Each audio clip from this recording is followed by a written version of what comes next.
मुंबई में आज से शुरू हुआ है the association of spine surgeons of India का एनुअल कॉन्फ्रेंस। ये कॉन्फ्रेंस अगले 4 दिनों तक चलने वाला है।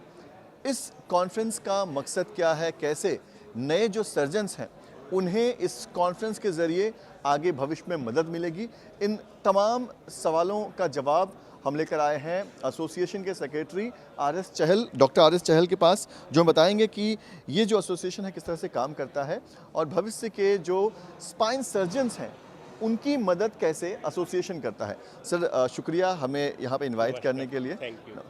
सर समझना चाहेंगे कि ये जो एनुअल कॉन्फ्रेंस हो रहा है इसका उद्देश्य क्या है?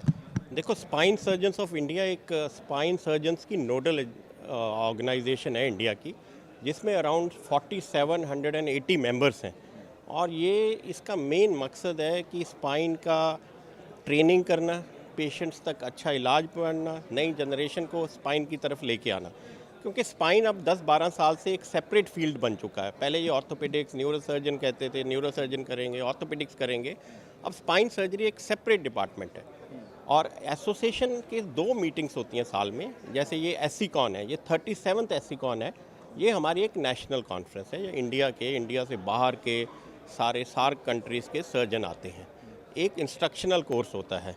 तो साल में ये 2 मेजर कोर्सेज होते हैं। तो इस कोर्स में तो कम से कम 1050 से ज़्यादा डेलीगेट्स आए हुए हैं। बाहर से सर्जन्स आए हुए हैं, अमेरिका से गेस्ट लेक्चरर्स आए हुए हैं। यहाँ ट्रेनिंग प्रोग्राम है, लेक्चर्स हैं, कैडावर कोर्स है। 5-6 मेडिकल कॉलेजेस में कैडावर्स पे ट्रेनिंग दी जाएगी। यहाँ इंडस्ट्री के टूल्स एंड गैजेट्स लोग लेके आए हैं कि नई जनरेशन देख सके। तो ये एक बहुत ज़रूरी टीचिंग का ज़रिया है। अब मैं चाहूँगा कि एक बार मैं दिखाओ कि किस तरह से यहाँ पर नए नए इक्विपमेंट्स और कैसे जो नई जनरेशन के लिए जो नए तकनीक जो हैं वो इस खासतौर पर स्पाइन सर्जरी के लिए जो तैयार हुए हैं, ऐसे तमाम जो इक्विपमेंट्स हैं वो भी यहाँ पर देश विदेश के जो डॉक्टर्स यहाँ पर आएंगे उन्हें देखने को मिलता है। सर जो देश विदेश के डॉक्टर्स यहाँ पर आते हैं, खासतौर पर जो स्पाइन सर्जन यहाँ पर आते हैं, क्या उनके बीच तकनीक भी शेयर होता है कि कैसे हम इस जो व्यवस्था है उसको और बेटर कर सकें? यहाँ ना बड़े टाइप का फॉर्मेट होता है ट्रेनिंग का। एक होता है कि जो यंग लड़के हैं अपना जो पेरिफेरी में भी है क्या काम कर रहे हैं वो अपना काम आके प्रेजेंट करते हैं। जो उनके मेंटर्स हैं, जो सीनियर हैं, उसको एवेल्युएट करते हैं। फिर बहुत होता है कि जो कोई नॉन टेक्निक है या कुछ है उसमें इंडियन और बाहर डिबेट करते हैं।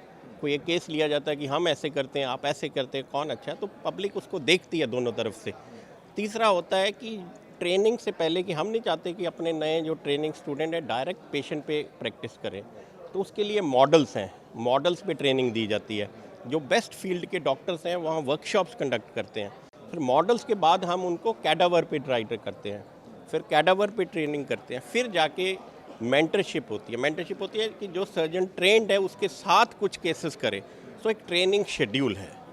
इसके अलावा एसोसिएशन ऑफ स्पाइन सर्जरी पिछले 10 साल से एक मेजर ट्रेनिंग प्रोग्राम कर रही है, जिसमें 10-15 मेजर सेंटर्स इंडिया में एवेल्युएट की जाते हैं जहाँ के स्टूडेंट जा सकें।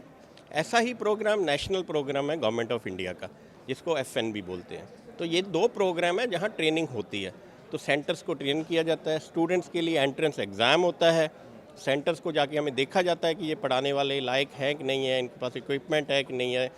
वो एग्रीडेटर्स जाते हैं, तो फिर उनको 2 साल ट्रेनिंग के बाद एक एग्जिट एग्ज़ाम होता है, फिर जाके उनको हम सर्टिफाई करते हैं। सर एक जो बात आपने कही मेरे पहले सवाल के जवाब में कि जो ऑर्थोपेडिक होते हैं, नॉर्मल जो हड्डियों के डॉक्टर होते हैं, अब स्पाइन सर्जन उनसे अलग हो चुके हैं, तो ये कब से शुरू हुआ, इसकी ज़रूरत क्यों पड़ी?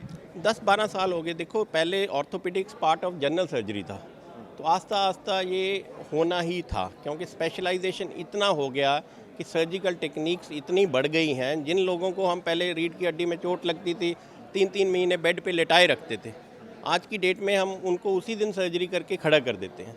तो ये टेक्निक और स्पेशलिटी के लिए अलग चाहिए, तो सब नहीं कर सकते। तो 10-15 साल से एक अलग वो बनता जा रहा है। कितना बड़ा ये पूरा मार्केट है और क्या जितने पेशेंट जो स्पाइन की परेशानी वाले पेशेंट हैं, क्या उनके मुकाबले में उतने डॉक्टर्स इंडिया में हैं या हमें और ज़रूरत है नए डॉक्टर्स की? देखो, मेट्रोपॉलिटन सिटीज़ में तो डॉक्टर्स हैं। प्रॉब्लम आती है Tier 2, Tier 3 सिटीज़ में। प्रॉब्लम ये है कि इन चीज़ों के लिए इंफ्रास्ट्रक्चर बहुत चाहिए। जो कि गवर्नमेंट शायद ना प्रोवाइड कर सके। तो प्राइवेट सेक्टर जब तक पेनिट्रेट नहीं करेगा, मेजर इंफ्रास्ट्रक्चर जैसे माइक्रोस्कोप है, स्पाइन के लिए माइक्रोस्कोप चाहिए, कम से कम सस्ते 40-50 लाख का माइक्रोस्कोप आता है, इमेज इंटेंसीफायर आता है, तो इन्वेस्टमेंट बहुत है। पर आस्ता आस्ता पेनिट्रेशन जब सर्जन बढ़ते जा रहे हैं, जब ज़्यादा होंगे तो वो पेरिफेरी में जाएंगे। सर एक मेरा आखिरी सवाल कि जिस तरह से आपने कहा कि देश विदेश के जो बड़े डॉक्टर्स हैं, जो स्पाइन सर्जन्स हैं, वो इस कॉन्फ्रेंस का हिस्सा होंगे, यहाँ पर वो आएंगे। सर मैं ये समझना चाहूँगा कि आज हमारा जो हेल्थ सेक्टर है वो दुनिया के देशों के मुकाबले कहाँ खड़ा होता है। मैं सिर्फ स्पाइन की ही बात नहीं करूँगा, पर जो हमारे स्पेशलिस्ट हैं, जो आज हम कहते हैं कि लोग विदेशों में जाया करते थे, एक समय था इलाज के लिए, आज हम लोग कहाँ खड़े होते हैं? मेरे हिसाब से हम उनसे कोई 100 टाइम्स बेटर हैं, क्योंकि हम सब भी बाहर ट्रेंड हैं। अगर आप बड़ी कंट्रीज़ में, वेस्टर्न वर्ल्ड में, यूरोप में, अमेरिका में जाए, एक एमआरआई की ओपीडी वेटिंग 6 महीने है। यहाँ एमआरआई हम 15 मिनट में करा देते हैं। आज हमारे पास पेशेंट आया, हम कल तक ऑपरेट कर देंगे। तो उधर तो इतना वेटिंग है, ओपीडी का इतना वेटिंग है, 5-5, 6-6 महीने। तो वो सिस्टम लग गया, पर हमारे रेडली अवेलेबिलिटी के कारण हमें कोई प्रॉब्लम नहीं। हमारा हेल्थ केयर में हमारे पास इतनी रिसोर्सेज नहीं है, पर हम कम रिसोर्सेज में भी ज़्यादा आउटपुट दे पा रहे हैं। सर शुक्रिया मुझसे बात करने के लिए। तो अगले 4 दिनों तक ये कॉन्फ्रेंस जो है वो मुंबई में चलने वाला है। देश विदेश के डॉक्टर्स जो होंगे वो यहाँ पर पहुँचेंगे, और ख़ास तौर पर इसका फ़ायदा होगा जो स्टूडेंट्स इस इंडस्ट्री में आना चाहते हैं, जो इस सेक्टर में आगे अपना भविष्य देख रहे हैं, उन स्टूडेंट्स की भी यहाँ पर आवाजाही होगी। और कहीं ना कहीं ये एनुअल कॉन्फ्रेंस तमाम ऐसे लोगों के लिए बहुत ही महत्वपूर्ण है जो लोग ऑर्थो सेक्टर में और ख़ासतौर पर स्पाइन सर्जन के सेक्टर में अपना भविष्य देखते हैं। वीडियो जर्नलिस्ट अनिल शिंदे के साथ पंकज मिश्रा, न्यूज़ नेशन, मुंबई।